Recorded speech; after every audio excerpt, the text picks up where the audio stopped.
O Brasil já teve diversos estadistas, inventores, projetos que desenvolveram tecnologia e nos mostraram inúmeras potencialidades de nosso povo. Mas há também casos tristes, onde pessoas bem intencionadas e com a razão ao seu lado foram tidas como malucas, como extremistas, como irracionais. E no vídeo de hoje, vamos conhecer alguns casos de visionários brasileiros que não foram ouvidos, que foram caluniados e tiveram sua imagem destruída simplesmente por estarem certos.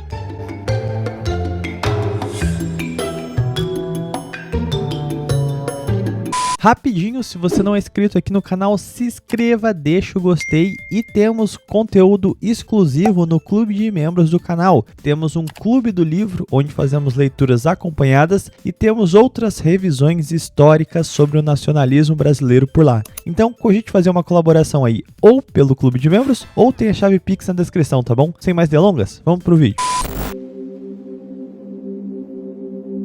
Em 1936, Monteiro Lobato publicaria um artigo impactante, O Escândalo do Petróleo, onde denunciava a cumplicidade do governo brasileiro com grandes multinacionais do setor petrolífero, interessadas em dominar o mercado brasileiro, dificultando toda a iniciativa nacional, utilizando de meios políticos para impedir que se pesquisasse e se procurasse por jazidas no Brasil. Jornais e revistas da época o retratavam como louco, sendo taxado como um leigo e um nacionalista exacerbado, que confundia a ficção com a realidade.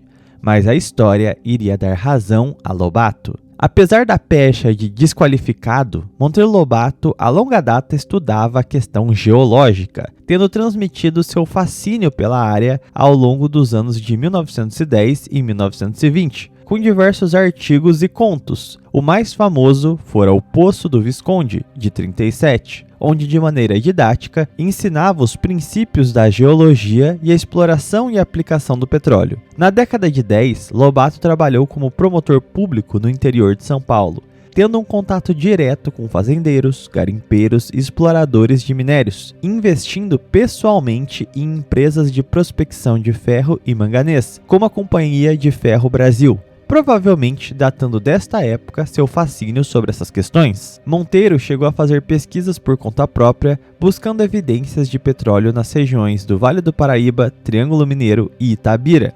E fora nos anos 30 que o cenário parecia favorável para um projeto amplo de aproveitamento mineral nacional. Em 1931, o governo provisório havia vetado todas as concessões estaduais que davam a empresas estrangeiras o direito de refino, transporte e prospecção do petróleo, em especial na região amazônica.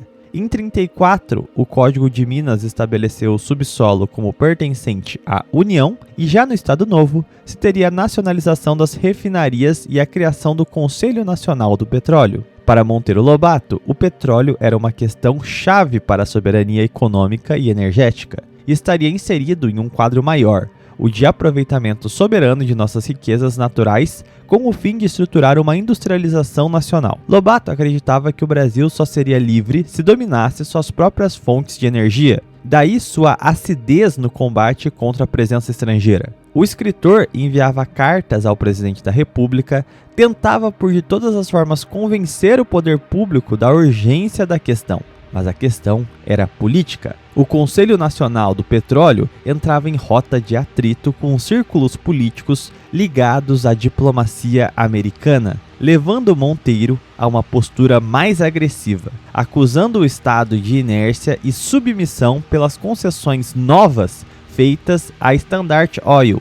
As empresas internacionais como a ExxonMobil, Texas, Atlantic e Shell haviam criado um sistema para pressionar o governo e destruir a reputação de qualquer figura que se levantasse contra seus interesses. O lobby consistia no financiamento de bolsas acadêmicas, na cooptação de profissionais, na aproximação com figuras públicas e especialmente com o Ministério da Agricultura, que à época era responsável pelas questões minerais. Se aproximava também de técnicos do Instituto de Geociência e do Departamento Nacional de Produção Mineral, alimentando massivamente os veículos de comunicação, principalmente as revistas e rádios, criando mesmo um programa próprio de cobertura jornalística para defender os seus interesses, o Repórter Esso, pertencente à Standard Oil, permitindo que o cartel pudesse moldar a opinião pública e se impor perante o governo, conseguindo controlar terras propícias, infraestrutura, refinarias, transporte e as redes de distribuição. Internamente, havia disputas no Estado Novo, como o general Horta Barbosa, que à frente do Conselho Nacional do Petróleo tentou, a partir dos avanços institucionais anteriores,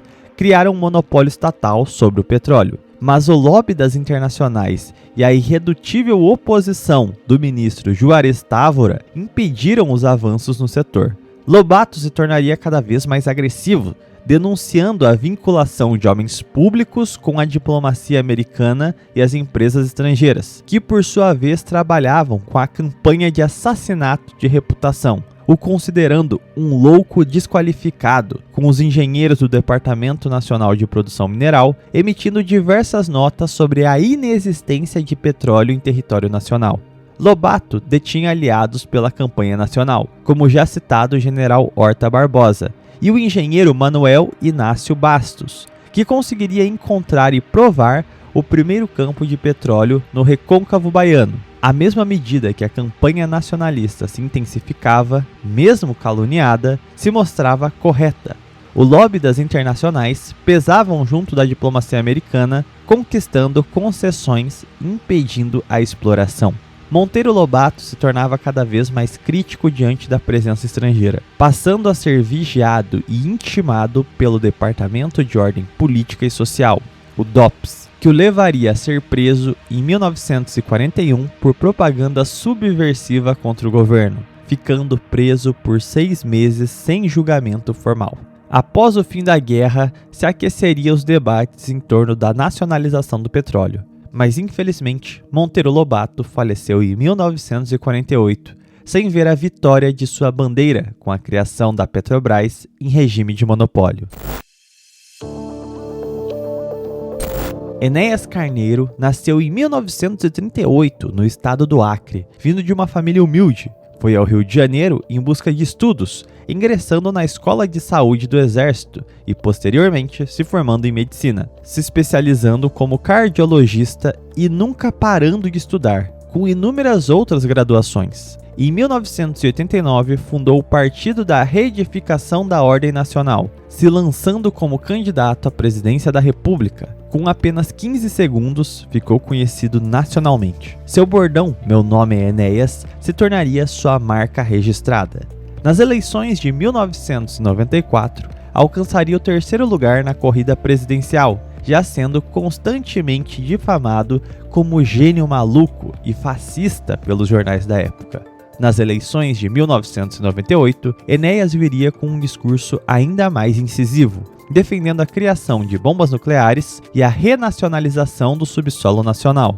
Respostas claras às posições subservientes do então presidente Fernando Henrique Cardoso, que havia assinado o Tratado de Não Proliferação Nuclear naquele ano e havia uma ampla política de concessões e privatizações de empresas do setor mineral, como a privatização da Vale do Rio Doce, em condições flagrantemente criminosas, voltadas à entrega do patrimônio nacional e à quebra do monopólio da Petrobras. A posição soberanista de Enéas Carneiro, apesar de repleta de razão, visando a soberania nacional e a continuidade de projetos históricos, como o caso do Programa Nuclear Brasileiro e a política de aproveitamento nacional das riquezas minerais, ele foi intensamente atacado de forma desproporcional e irracional. O discurso de desenvolvimento de armas nucleares como meio de assegurar a soberania do país foi distorcido como um discurso belicista, como se Enéas quisesse transformar o Brasil em um país agressivo,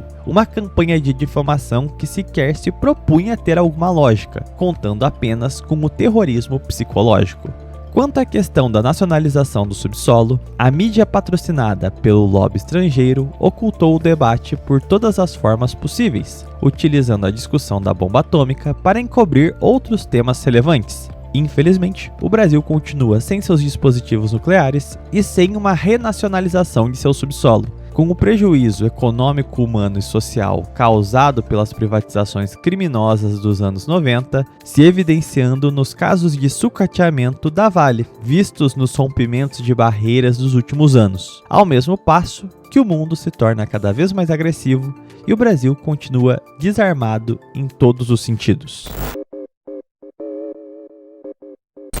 Nascido em Mutum, em Minas Gerais, Levi Fidelix era filho de comerciantes e, na juventude, iria se mudar para o Rio de Janeiro para iniciar o curso de comunicação social. Fidelix construiria sua carreira como publicitário e jornalista, tendo sua própria empresa de publicidade e escrevendo para jornais de renome, como Última Hora e o Correio da Manhã. Levi iria trabalhar com o Ministério da Agricultura na área de comunicação, elaborando boletins e campanhas para o setor. Em 1982, fundou a revista Interface, primeira revista brasileira sobre informática, trazendo notícias sobre o desenvolvimento tecnológico nacional e internacional, além de colunas sobre o impacto da digitalização para o futuro. 2 anos depois, receberia o convite da Rede Bandeirantes para ser âncora de um programa sobre informática, o primeiro do Brasil, o TV Informática, que em 1985 sua transmissão iria passar para o SBT. Na década de 80, passaria a concorrer a cargos políticos, desde vereador a presidente da República. Iniciou sua carreira pelo PL, até que, em 1994, regulariza o Partido Renovador Trabalhista Brasileiro, o PRTB. Sempre concorreu a cargos por São Paulo, sendo sua principal pauta o transporte urbano, surgindo sua pauta característica, o aerotrem. Você sabe muito bem que para resolver o caos do trânsito de São Paulo, somente o aerotrem. A grande mídia, as pesquisas tendenciosas, os empresários gananciosos e os políticos poderosos nem querem saber de aerotrem, que é muito mais rápido de se construir e é muito mais barato que o metrô. A Grande São Paulo já sofria com engarrafamentos, superlotações de metrôs, e Levi via nesse drama de locomoção urbana uma ponte para se conectar diretamente com as massas paulistanas, apostando numa forma bem pastelão de propor a horizontalização dos transportes. Os trens suspensos já eram uma realidade na Alemanha e no Japão, e em suas propagandas sempre deixava ao fundo vídeos dos aerotrens japoneses. A questão é que o nome aerotrem era tão caricato que ninguém levava a sério a proposta. A maior parte das pessoas realmente pensavam que os aerotrens seriam como aviões ou foguetes. Literalmente imaginavam uma utopia futurista com metrôs voando pelo céu. Evidentemente, levando a crer que Levi Fidelix era um lunático. Apesar de ter errado na forma de se comunicar, Fidelix realmente tinha bons pontos para propor as linhas férreas suspensas. Elas otimizam o tráfego de veículos e pedestres, deixando o subsolo livre para outras atividades, além de contornar problemas topográficos. Os modais suspensos são mais seguros, evitam a poluição sonora e do ar e sua manutenção é mais barata do que sistemas subterrâneos. A proposta mais audaciosa de Levi era um aerotrem que fosse de Campinas ao Rio de Janeiro. Levi Fidelix nunca ganhou nenhuma eleição, mas de alguma forma seu desejo foi atendido com o projeto que está saindo do papel agora em São Paulo, o monotrilho. Agora vocês me respondem, ficou faltando alguém aqui nessa lista? O que vocês acharam de cada um dos 3 casos? Deixa aí nos comentários e eu vou ficando por aqui. Até um próximo vídeo ou live. Tchau, tchau.